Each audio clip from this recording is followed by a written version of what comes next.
fourtrax 300. This is a 2-wheel drive, but as far as messing with the rear differential, it should be the same as a 4-wheel drive.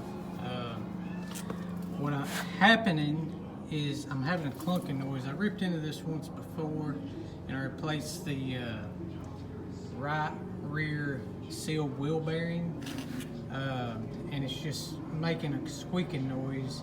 And there's an aftermarket one, and maybe I can pull it back off and salvage it by pulling the plastic cap off and packing it with grease. But without further ado, before you do anything, get this thing in the air, you want to loosen these nuts right here, these axle nuts. You see them right there? The axle nuts. So I don't know exactly the size. I didn't have a wrench big enough, so I'm just going to use a crescent wrench. And if I remember correctly, they do go just normal righty-tighty, lefty-loosey, both of them on both sides. You just spin them off as you would a regular nut. There's no reverse thread, no trickery right there. So I'm going to get this thing, these nuts loose like that, and I'm going to get it jacked up in the air and put my heavy-duty jack stand under there, get it up in the air, and then get the wheels off, and I'll show you what to do next. Okay, so I got one wheel off for the moment. My lug nuts, they were 17 millimeter. You have a cotta pin, however they say it. You got to take that out, and this is a 27 millimeter nut.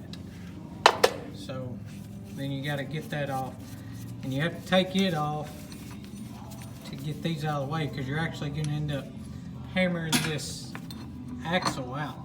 So from the other side, this is the right side if you're sitting on the ATV, and you'll be hammering it out this way once we get all this other stuff out of the way.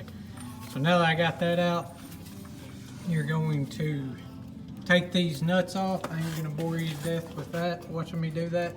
Get this skid plate off. I think it may be 1/2-inch bolts, like you got a couple or 3. And then once you get that out of the way, get these nuts off and get this dust cover off here. You have these bolts right here that go all the way around. I want to say they're like 7 millimeter, but I'll let you know for sure when I get there. So I'm going to do that, and then we'll pop right back in and let you know where we're at. Real quick, notice which way these axle nuts come off. You have one that's just regular, no flat material to it, and the one that goes towards the differential, that goes on first. It looks like it may have like a built-on flat washer type thing, but that goes in first. So just make note of that when you pull these off, that way you don't get confused. Okay, I'm just going to let you know where I'm at.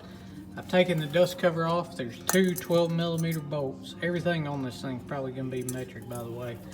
And the skid plate sits up there like so. And if you reach your hand under there, stick your head under there, if you make sure you got it stabilized safely, and find those bolts and zip them right out. This was, I believe, 6 8 millimeter bolts. Okay, and there's a little slot right here where your screwdriver goes, and if you get that thing,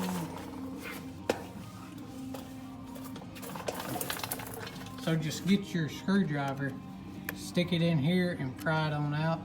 I'm going to go ahead and do that, and then I'll jump back in. Okay, I'm back with an important part here. There is an O-ring. I'm not sure if you can see that or not, but I got it with my pick. It sits up here in front of the brake drum. So when you get that dust cover off, make sure you inspect that seal. I know mine's good because I've already placed it before. Go ahead and knock that out, and get all the parts to put everything back together if you ain't ever had one of these apart. So you have got to get an O-ring pick in here and get that O-ring out of the way, or this drum will not come off. I don't care if you've had every bolt out or whatever, the drum will not come off, or it'll be a booger bear if you do.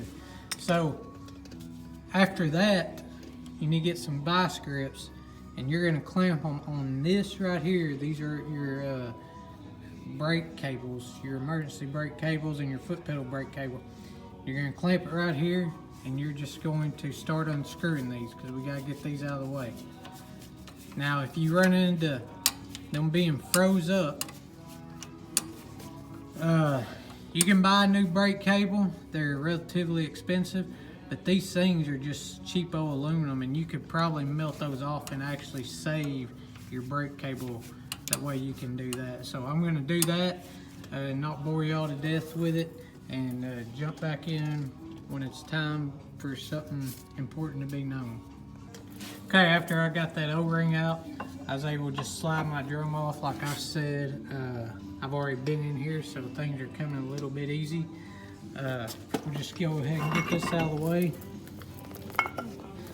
And to get these brake shoes off, all you have to do is pull up on them like that and pull down on that bottom side, and they're just spring tensioned in right here in between these things.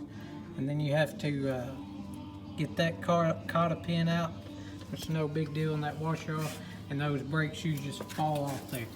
What I was really wanting to show you is this brake cable. See how they're attached to the back of this plate?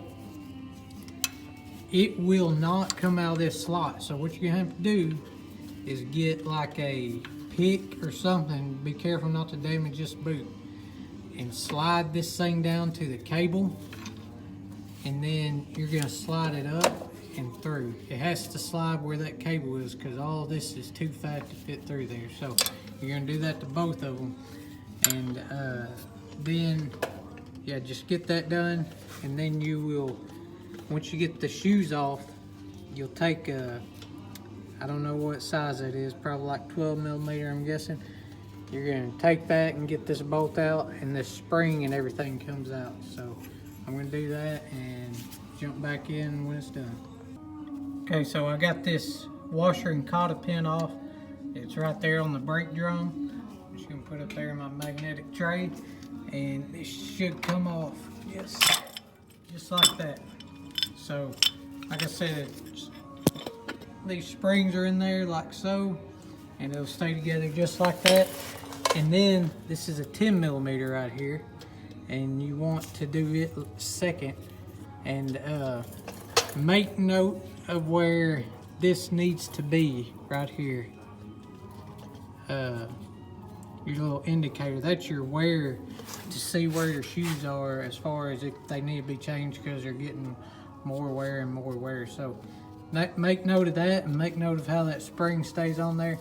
This is a 10 millimeter bolt. We get it out, and all this should come off. I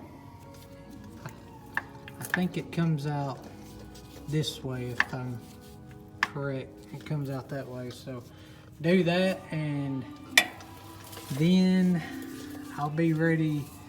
I believe I'll be ready to get these 4 nuts that are on the back that hold this plate on here, and I'm gonna get the wheel bearing out of there and pull the plastic off of it and pack it full of grease and see where we're at on that.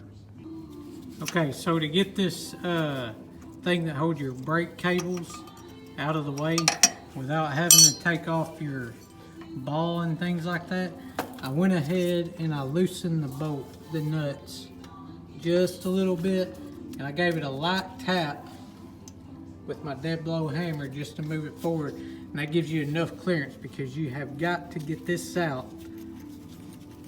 This little indicator right here, you have got to get it out of the way. I don't know, it's really hard to do it when you don't have 2 hands and you're trying to look through a camera, but anyways, you have got to get that out of the way to get this to slide out.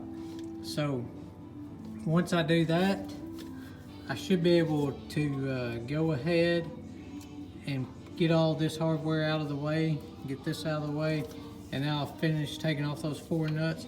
Don't forget about your vent tube that you gotta take off. You don't wanna leave that on there. And I'm gonna see where I'm at with this bearing and see if I actually want to take the other side off and hammer this axle all the way out, or just call it good like that. So I'm gonna get in there and see, and we'll see where we're at. Okay, I'm over here at the press. I've got this back plate off, and I got pressed out the wheel bearing, the steel wheel bearing on the right side if you're sitting on it. And actually it felt pretty good. So this wheel bearing, I'm not sure, I never found a manufacturer OEM one. This is an aftermarket, and you can actually pop these caps off.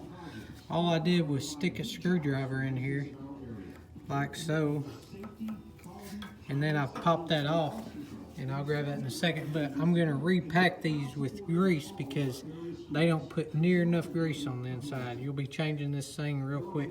Mine was still actually good, but I'm gonna go ahead and pack it with some grease. Now I pressed this out, but this thing's only aluminum, so if you have like a hammer and you know you don't have access to a press, just take a hammer. If you have a bearing and race driver, that's nice, or you just get a big enough socket, go right over that and hammer this thing out, and they come out pretty relatively easy because they're not it's only aluminum right here. So I'm gonna go ahead and fill this with grease and get my cap back on, and I'm gonna go from there on if I'm gonna pull that other side apart or not. But that's where I'm at now. So the brake cam here, and what I've done is I've kind of took some memory cloth, I wiped this thing down, dried it off, took some memory cloth, kind of just roughed it up a little bit on the smooth edges, and I put some slide glide in. One thing to note, you will see, where is it at? Right here. This little mark groove right there, that has got to be pointed towards the back rear of the four-wheeler. And sometimes, mine don't have it, but sometimes I got a dot on the end of it to help you out, but mine don't have it. And what that's for is your wear indicator.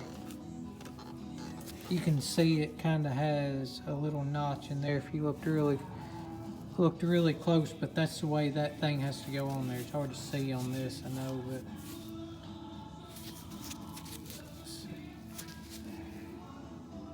see, it slides right in that groove. And when it goes on here, it needs to be like about right there, and there's another mark up there. See that little arrow? And that kind of lets you know your brakes are worn and need to be changed and stuff. So make sure that slot right there is pointed towards the back when you slide this thing in. So I've done that, and I'm still going to try to get this done without moving my tongue here. So I got to be very, very cordial on how I'm going to do this. But anyways, so you put your spring on, and there is also a dust seal you need to make sure you get on there first.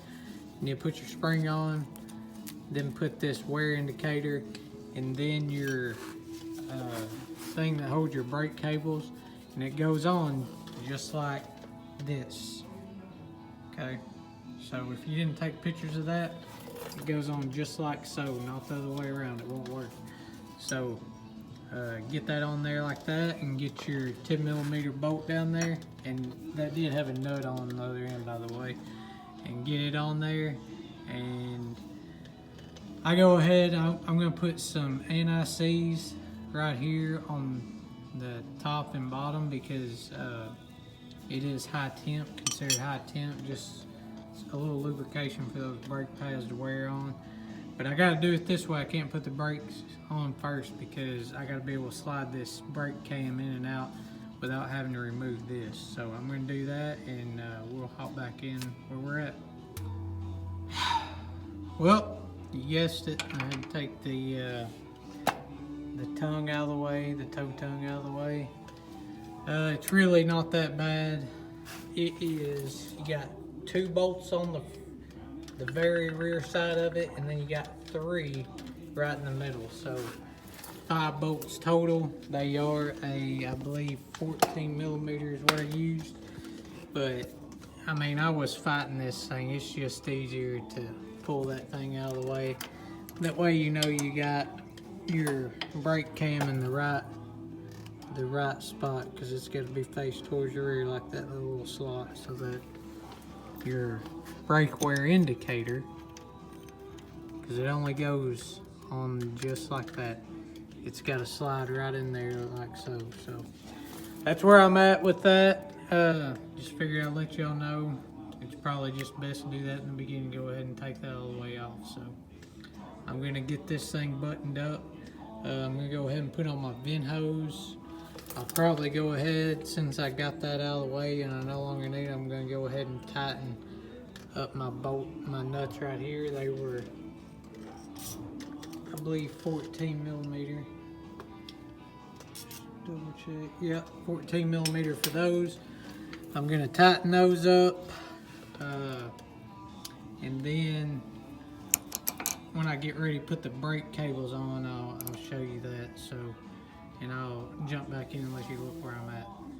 Okay, so I told you wrong on your brake cable bracket. It actually goes on this way. I was fighting this thing, and I actually took pictures of it from a long time ago, and I look back, and that's the way it goes. So something else I did, I went ahead, since I took this off anyway, because that's what we're gonna have to do. I got it off without taking it off, but go ahead and put your brake shoes on. And I mean, they only go on there one way. Your horseshoe side goes on the front, flat side goes on the back, and it will help hold this brake cam in there. That way it keeps everything lined up while you get this brake cable bracket on there. But yeah, once I started putting it on the right way, it went on there just smooth. So now all I got left is put the 10 millimeter bolt through here and put the nut on the back. And I'm gonna go ahead and plug up my vent tube, and I'm gonna put my brake cables on. The rear brake goes in the bottom slot, the handle brake goes in the top slot. So after I do that, I'm gonna take my drum, I'm gonna take some memory cloth, and I'm just gonna scuff it up, and I'm gonna make sure there's no oil contamination on my brake shoes so they don't squeak. But I'm gonna get all that done, and I'm gonna check back in and see where I'm at. I don't think there should be anything else that would really need teaching as far as that, because it should just be self-explanatory if you went back and watched the first part, trying to assemble the rest of this back together. I think I got the most important parts, but I'm gonna get that together and see if there's anything that I missed that should be addressed. So I'm gonna do that and I'll check back in. Okay, I got to another spot I can wrap this thing up. This should be the last little portion of this video. The only thing I'll add is make sure you clean this up and maybe put some grease or some Everseas, anti-seize, something like that. But man, there wasn't anything else. I felt like I needed to jump in and tell you about the video. Just make sure you put your tow hitch back on. Don't forget your skid plate, and then you know your little hub down there and your wheels and tires, and that's it. So if this video helped you, be sure to like, subscribe, and share. If not, I mean, I guess you can give me the middle finger if they give that emoji. But anyways, thanks for watching.